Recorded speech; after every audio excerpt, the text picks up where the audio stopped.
এই মুহূর্তে চোখ রাখবো যে ব্রেকিং নিউজের দিকে। ভোটের পরে অব্যাহত অশান্তি, ধূপগুড়িতে বিজেপি কর্মীকে মারধরের অভিযোগ তৃণমূলের বিরুদ্ধে। ধূপগুড়ির হাসপাতালে ভর্তি আহত বিজেপি কর্মী।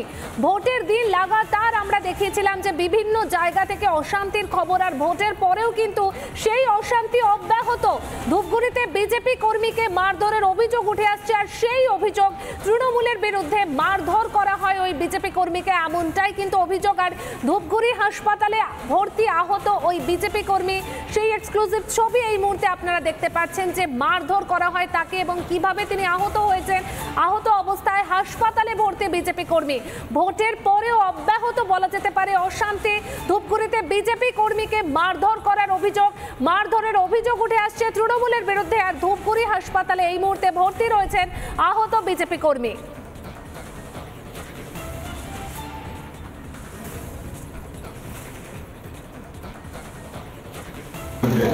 টিএমসি পঞ্চায়েত, তারপর আপনার গায়ে আপনাকে মারধর করে ওরা? কোথায় মারধর করে, কখন? হ্যাঁ, ওই যে টিএমসি পঞ্চায়েতের নাম কি?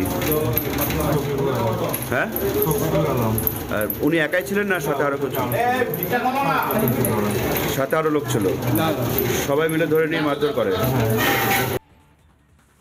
ভাস্করের ওপর যে আক্রমণ হয়েছে, যে গাড়ির ওপর হামলা হয়েছে, সেই গোটা বিষয়টা কমিশনের নজরে এসেছে এবং কমিশন এই মর্মে জেলার যারা নির্বাচনী আধিকারিকরা রয়েছেন তাদের কাছ থেকে তথ্য জানতে চেয়েছেন কোন পরিপ্রেক্ষিতে দাঁড়িয়ে এই ঘটনা ঘটলো। সারা দিনটা জুড়েই তো সাংবাদিকদের গাড়ি, হঠাৎ করে রিপাবলিক বাংলার উপর আক্রমণ হলো কেন এটা বলতে পারবো না। এমন কোনো প্রশ্ন মবের সামনে করা উচিত না যাতে তারা উত্তেজিত হয়ে পড়ে। এক কথায় উস্কানিমূলক বার্তা দিয়ে আসছে, যার ফলে আজকে রিপাবলিক বাংলার মতো নিউজ চ্যানেল তাদের সাংবাদিকদের উপরে একেবারে নৃশংস আক্রমণ হয়েছে, গাড়ি ভেঙে দেওয়া হয়েছে।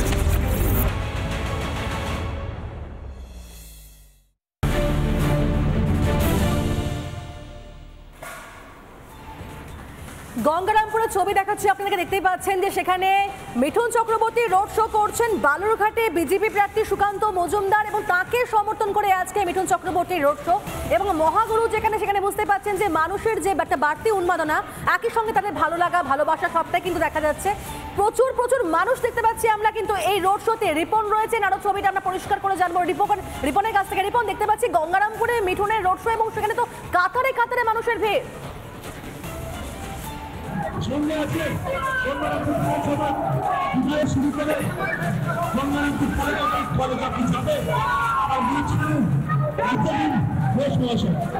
রিপন, শোনা যাচ্ছে আমার কথা? অবশ্যই যোগাযোগ করবো আমরা রিপনের সঙ্গে। কিন্তু যেভাবে এখানে এত মানুষ রয়েছে দেখতেই পাচ্ছ পায়েল, যে কাতারে মানুষের ভিড়। গঙ্গারামপুরের ছবি দেখতে পাচ্ছি মিঠুন চক্রবর্তী থাকা মানে তো আলাদা একটা উন্মাদনা কাজ করে মানুষের মধ্যে, এবং সেটাই কোথাও গিয়ে প্রমাণ দিচ্ছে, জানান দিচ্ছে এই ছবিগুলি। একদমই পিয়ুষ, ঠিক সেই ছবিটাই বোধহয় ধরা পড়ছে। আর তুমি দেখো সেই এক্সক্লুসিভ ছবি এই মুহূর্তে আমরা রিপাবলিক বাংলায় দর্শকদের দেখাচ্ছি যে মানুষের মধ্যে কতটা উচ্ছ্বাস মিঠুন চক্রবর্তীকে নিয়ে। গঙ্গারামপুরে মিঠুনের যে রোড শো, সেই রোড শো বালুরঘাটের বিজেপি প্রার্থী সুকান্ত মজুমদারের সমর্থনে, আর বিশেষভাবে সজ্জিত গাড়িতে করে রোড শো। আর বলা যেতেই পারে যে একদিকে প্রার্থীকে দেখার জন্য যেমন মানুষের মধ্যে উৎসাহ রয়েছে, তার পাশাপাশি পিউ মহাগুরুকে দেখার জন্য যে একটা বাড়তি উৎসাহ, সেটা কিন্তু বলতেই হয়। তার কারণ বাইরে যে কি প্রচন্ড গরম, সেটা কিন্তু আমরা প্রত্যেকেই অনুভব করছি। আর সেই গরমকে উপেক্ষা করেই একদম মানুষের জনজোয়ার বলা যেতে পারে এই রোড শোতে। পিউ, একেবারে ঠিক তাই। এবং 21-এর ভোটে আমরা যা দেখেছিলাম সেখানে কোথাও গিয়ে সেই একই ছবি আবার লোকসভা নির্বাচনের ক্ষেত্রেও দেখতে পাচ্ছি, যেখানে এত মানুষের ভিড়, এত মানুষের উন্মাদনা, ভালো লাগা ভালোবাসা সবটাই আজকে রোড শোকে কেন্দ্র করে। এবং তাই তীব্র দাবদাহকে উপেক্ষা করেও মানুষ এভাবে কাতারে ভিড় জমিয়েছেন রোড শোতে। রিপন রয়েছেন আমাদের সঙ্গে। রিপন, একটু আগেই তোমার কাছে আমি যেটা প্রশ্ন রাখছিলাম, যে দেখতে পাচ্ছি প্রচুর মানুষের ভিড়, হাত নেড়ে যেভাবে মিঠুন চক্রবর্তী অভিবাদন জানাচ্ছেন, তারাও সেখানে সাড়া দিচ্ছেন। এই তীব্র দাবদাহকে উপেক্ষা করে প্রচুর মানুষ তো এসেছেন।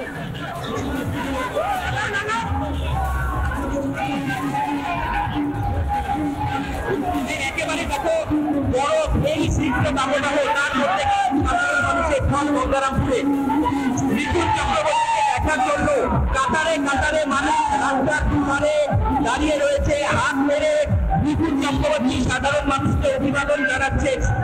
মিঠুন চক্রবর্তীর পাশে রয়েছে রুদ্রনীল ঘোষ, সুকান্ত মজুমদার, গঙ্গারামপুরের বিধায়ক এবং বিজেপির কর্মী সমর্থকরা আনন্দ উল্লাসে বেঁচে উঠেছে বিদ্যুৎ চক্রবর্তীকে কাছে পেয়ে।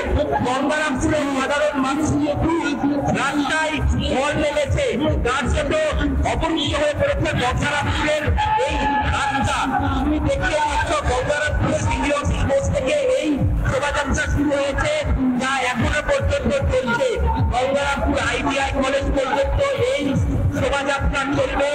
আপনারে রাস্তার মানুষের অভিবাদন জানাচ্ছে বিদ্যুৎ চক্রবর্তী। একেবারে রিপোর্ট আমরা দেখতে পাচ্ছি, সেই ছবিটাই বোঝা যাচ্ছে। মানে এই ছবিগুলো সেটাকে কোথাও কি প্রমাণ দিচ্ছে, জানানো দিচ্ছে। রুদ্রনীল ঘোষকে দেখতে পারলাম আমরা। আবারও এদিকে আমরা নজর রাখবো, তোমার সঙ্গে যোগাযোগ করবো। তবে এখন ধন্যবাদ। রাজ্যের মুখ্যমন্ত্রী আগাম ঘোষণা করে রেখেছেন 17 তারিখ দাঙ্গা করার দিন। এটা বলতে পারেন বিজেপি কোথায় একটা দাঙ্গা করেছে, এটা বাহানা খোঁজা, একটা বলে রাখা। কি অভিষেক বন্দ্যোপাধ্যায় যেখান থেকে লড়ছে, বিজেপি সেখানে এত পরে ক্যান্ডিডেট দিল, খুব দুর্বল ক্যান্ডিডেট দিল, সিটটা গিফট করে। অভিজিৎ দাস এই 2009-তে লড়েছে, 2014-তে লড়েছে, তখনই কথাটা বলেননি কেন?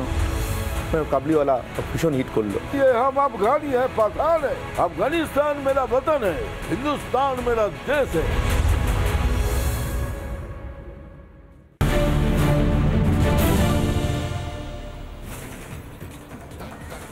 এই মুহূর্তে চোখ রাখবো যে ব্রেকিং নিউজের দিকে। ভোটের পরে অব্যাহত অশান্তি, ধূপগুড়িতে বিজেপি কর্মীকে মারধরের অভিযোগ তৃণমূলের বিরুদ্ধে। ধূপগুড়ির হাসপাতালে ভর্তি আহত বিজেপি কর্মী।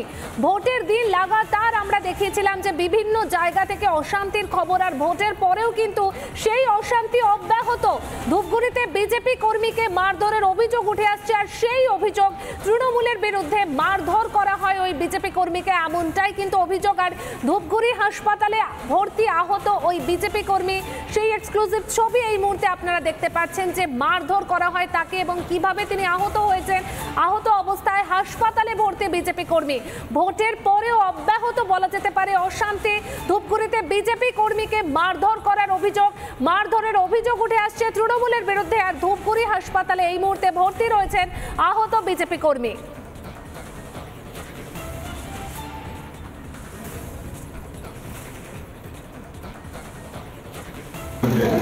টিএমসি পঞ্চায়েত, তারপর আপনার গায়ে আপনাকে মারধর করে ওরা? কোথায় মারধর করে, কখন? হ্যাঁ, ওই যে টিএমসি পঞ্চায়েতের নাম কি? হ্যাঁ, আর উনি একাই ছিলেন না সাথে আরো কিছু? সাথে আরো লোক ছিল, সবাই মিলে ধরে নিয়ে মারধর করে। ভাস্করের ওপর যে আক্রমণ হয়েছে, যে গাড়ির ওপর হামলা হয়েছে, সেই গোটা বিষয়টা কমিশনের নজরে এসেছে এবং কমিশন এই মর্মে জেলার যারা নির্বাচনী আধিকারিকরা রয়েছেন তাদের কাছ থেকে তথ্য জানতে চেয়েছেন কোন পরিপ্রেক্ষিতে দাঁড়িয়ে এই ঘটনা ঘটলো। সারা দিনহাটা জুড়েই তো সাংবাদিকদের গাড়ি, হঠাৎ করে রিপাবলিক বাংলার উপর আক্রমণ হলো কেন এটা বলতে পারবো না। এমন কোনো প্রশ্ন মবের সামনে করা উচিত না, যাতে তারা উত্তেজিত হয়ে পড়ে। উদয়ন গুহ কিন্তু এক কথায় উস্কানিমূলক বার্তা দিয়ে আসছে, যার ফলে আজকে রিপাবলিক বাংলার মতো নিউজ চ্যানেল তাদের সাংবাদিকদের উপরে একেবারে নৃশংস আক্রমণ হয়েছে, গাড়ি ভেঙে দেওয়া হয়েছে।